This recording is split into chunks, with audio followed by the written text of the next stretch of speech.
ওমানে বাংলাদেশি প্রবাসী সহ স্থানীয় বহু ভোজন রসিকদের কাছে পছন্দের এক রেস্টুরেন্টের নাম মাস্কাটে অবস্থিত শাকিলি আল বোখারি।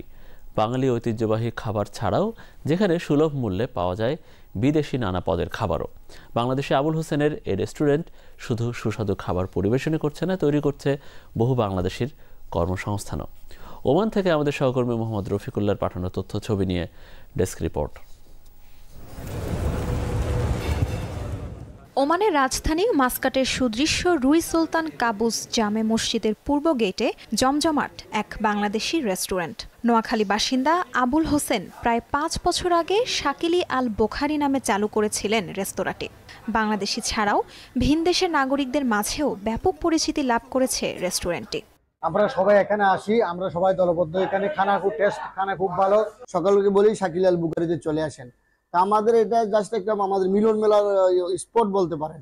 बेहतरीन है, मजा आता है खाने में। हम हर जुमा आते हैं इधर जुमा पढ़ने और साथ में उनसे बिरयानी और पीस वगैरह लेके जाते हैं। সবচেয়ে বেশি মজার ব্যাপার হচ্ছে এখানে আমরা সব সময় নিজেদের মতো করে এসে খেতে পারি যখন যেভাবে চাই। বাঙালি ঐতিহ্যবাহী খাবার তো আছেই, শাকিলি আল বোখারিতে চাইনিজ, আরাবিয়ান সহ বিদেশি নানা পদের খাবারও পাওয়া যায় সুলভ মূল্যে। আমরা সবাই ভাইয়ের মতো কাজ করি, নিজেদের রেস্টুরেন্ট হিসাবে সবাই মিলে একসাথে কাজ করি। সব রকমের আইটেম আমরা রাখি এখানে। যেখানে কাজ করি ইনশাআল্লাহ আলহামদুলিল্লাহ অনেক ভালো লাগে, কারণ আমাদের এখানে সবকিছু কাস্টমারকে খুশি রাখার জন্য আমরা সবকিছু সবসময় এনি টাইম পরিষ্কার করে রাখি। আমরা চেষ্টা করি সুন্দরভাবে পরিবেশন করার জন্য।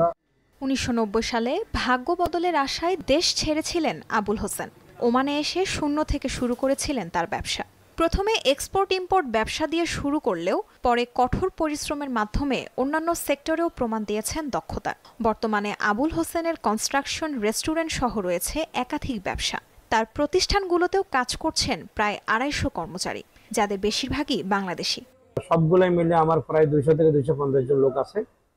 আলহামদুলিল্লাহ সবাই মোটামুটি ভালোভাবে কাজ করতেছে এবং তারা আমার প্রতি সন্তুষ্ট, আমি তাদের প্রতি সন্তুষ্ট। তারা মোটামুটি সবাই ভালো আছেন। আমি আপনাদের সকলে দোয়া প্রার্থী যেন আমার ব্যবসা আরো সামনের দিকে এগিয়ে যেতে পারি। তবে ওমানে বাংলাদেশি শ্রমবাজার বন্ধ থাকায় কাজ করতে পারছেন না বহু বাংলাদেশি। দ্রুত এই সমস্যার সমাধানে অন্তর্বর্তী সরকারের প্রতি আহ্বান জানিয়েছেন বাংলাদেশি এই ব্যবসায়ী। তাজরিয়ান সোফান, যমুনা নিউজ।